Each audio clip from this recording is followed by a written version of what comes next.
Welcome back to நம்ம channel. நான் தான் உங்கள் காயத்ரி பேசுகிறேன். ஸோ லாஸ்ட்டாக வந்து பார்த்தீங்கன்னா 2 டேஸ்க்கு முன்னாடி ஒரு வீடியோ போட்டிருந்தேன்.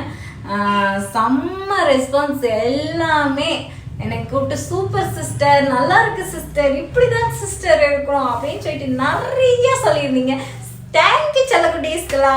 ஸோ நான் இப்படி தான் இருக்கிறேன், நான் இப்படி தான் ஃபாலோ பண்ணிட்டு இருக்கேன்.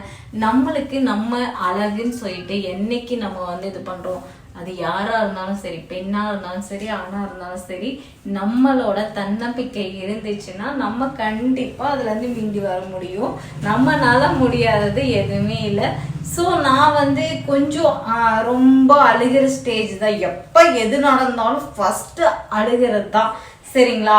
ஆனா அழுகிறதும் டாக்டர் என்ன சொல்றாங்கன்னு பாத்தீங்கன்னா, உண்மையா அழுகிறவங்களுக்கு சீக்கிரம் வியாதி வராது, சரிங்களா? மனசு அழுந்தி அழுந்தி அழுந்தி அழுந்தி உள்ள வச்சுக்கிட்டு நான் ரொம்ப சந்தோஷமா இருக்கேன் அப்படிங்கிறவங்களுக்கு வந்து நிறைய மன அழுத்தம் ஆயிட்டு, ஸோ அவங்களுக்கு வந்து எல்லா ப்ராப்ளம் சீக்கிரம் ஒரு 40 வயசுலயே வந்து அட்டாக் இந்த மாதிரிலாம் வர்றதுக்கு நிறைய வாய்ப்பு இருக்கு அப்படின்னு சொல்லி சொல்றாங்க. ஸோ அது வந்து நிறைய இடத்துல ப்ரூவும் ஆயிருக்கு. நம்ம மன அழுத்தம் பண்ணோம்னா நம்மளுக்கு இங்க வந்து நிறைய மங்கு ஃபார்ம் ஆகும். அதுக்கப்புறம் நிறைய நம்ம ஹார்மோனே சேஞ்ச் ஆயிரும், சரிங்களா? அது ஜென்ஸா இருந்தாலும் சரி, லேடிஸா இருந்தாலும் சரி, முடிஞ்ச அளவுக்கு நம்மளுக்கு ஒரு விஷயம் நடந்திருக்கு, ஒரு ஆக்சிடென்ட் நடந்திருக்குன்னு வச்சுக்கோங்க.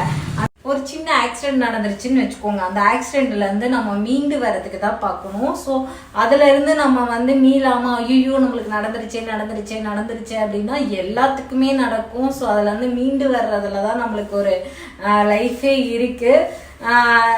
ஒரே ஒரு இது சொல்றேன், 4 செவுத்துக்குள்ள நீங்க நின்று அழுகிறனால, ஒரு தலைவாணி கட்டி பிடிச்சி அழுகிறனால, ஸோ நம்மளை டவுன் பண்ணிட்டு போறனாலலாம் நம்ம மீண்டு வர முடியாது. எதிர்நீச்சல் கண்டிப்பா போட்டா மட்டும்தான். வாழ்க்கையில எதுவுமே நம்மளுக்கு நிரந்தரம் இல்லை. இப்போ இந்த நிமிஷம் இருக்கிறது மட்டும்தான் நிரந்தரம். எல்லாமே சொல்லுவாங்க நீ தாண்டின்னு சொல்லிட்டு. அதாவது நம்ம வீட்டுல இருக்கிற வரைக்கும் நம்ம அம்மா அப்பா கிட்ட செல்லமா இருந்திருப்போம். அதுக்கப்புறம் ஹஸ்பண்ட் வீட்டுக்கு அப்புறம் வந்ததுக்கு அப்புறம் அங்க அதே மாதிரிதான் ஆம்பளைங்களாம் வந்து கொஞ்சம் வெளியே போறதுனால அவங்க கொஞ்சம் இதாயிருவாங்க. லேடிஸ் வீட்டுக்குள்ளேயே இருக்கிறதுனால மன ரீதியா ரொம்ப பாதிக்கப்பட்டுறீங்க. நிறைய பேர் வந்து நான் உங்க வீடியோ பாக்குறேன் ஆனா கமெண்ட் பண்றது இல்லை அப்படின்னு சொல்லியிருந்தீங்க. ஏன்னா அதுவுமே உங்களுக்கு ஒரு பயம். இப்ப நான் வெளி உலகத்துக்கு வந்து நல்லதோ கெட்டதோ நான் ஷேர் பண்ணிட்டு அழுதுட்டு இப்படி தூக்கி போட்டு போயிடுறேன். உங்களால அது கூட செய்ய முடியல. ஏன்னா உலகத்தை கண்டு பயம், வீட்டை கண்டு பயம், சரிங்களா? இந்த மாதிரி எல்லாம் சுத்தி இருக்கிறவங்கள சார்ந்து நீங்களாவே இல்லாம இருக்கீங்க. நான் வந்து யாரையும் நீ தப்பா நினைச்சு போறாங்க, என் மனசுன்னு ஒண்ணு இருக்கு, அது எனக்கு தெரியும் அப்படின்னு சொல்லிட்டு என் மனசுக்கு நான் உண்மையா இருக்கேன். என்னை பத்தி பேசுறவங்களை பத்தி நான் ஏன் கவலை பண்ணணும் அப்படின்னு சொல்லிட்டு போயிடுவேன், அவ்வளவுதான். ரொம்ப வேக்கு ஃபேன் போடாதனால. ஸோ எதிர்நீச்சல் போட்டால் மட்டும்தான் வந்து நம்ம வாழ்க்கையில வந்து கண்டிப்பா வந்து எல்லாமே சக்சஸ் ஆகும். ஒரு பிரச்சனை நம்மளுக்கு நடந்துருச்சுன்னா நம்ம வந்து அதுல இருந்து மீண்டு வர்றதுக்கு என்ன வேணுமோ அதை பார்த்துக்கணும்.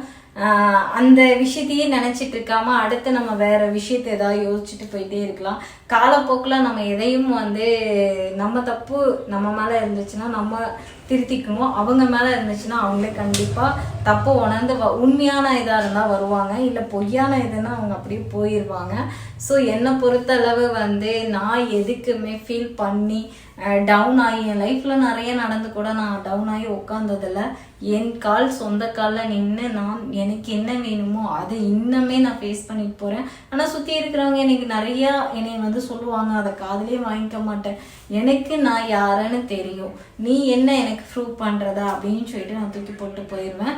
நிறைய பேர் இப்போ வரைக்குமே எனக்கு நிறைய பாசிட்டிவ் மட்டும் தான் கொடுத்துருக்கீங்க. நெகட்டிவ் வந்து கொஞ்சம் தான். அந்த நெகட்டிவ் வந்து என்னை பத்தி அவங்களுக்கு என்ன தெரிய போகுது, ஒண்ணுமே தெரிய போறதில்ல. அதனால நான் கவலையே பட மாட்டேன், சரிங்களா? அதே மாதிரி நீங்களும் இருங்க, ரொம்ப கான்ஃபிடண்டா இருங்க. நீங்க தான் உங்களுக்கு அழகு. நீங்க எங்கிட்ட நிறைய பேர் அதுக்கப்புறம் வந்து கேட்டிருந்தீங்க ஃபேஸ் அழகா இல்லாதனாலதான் என்னை விட்டுட்டு போயிட்டாங்க அப்படி இப்படின்லாம். அப்படிலாம் கிடையாது, நீங்க அழகாதான் இருக்கீங்க. அதை நீங்க கரெக்டா ஃபாலோ பண்ணிக்கோங்க. நெக்ஸ்ட் ஒரு நல்ல வீடியோல மீட் பண்றேன். டாடா, பாய்.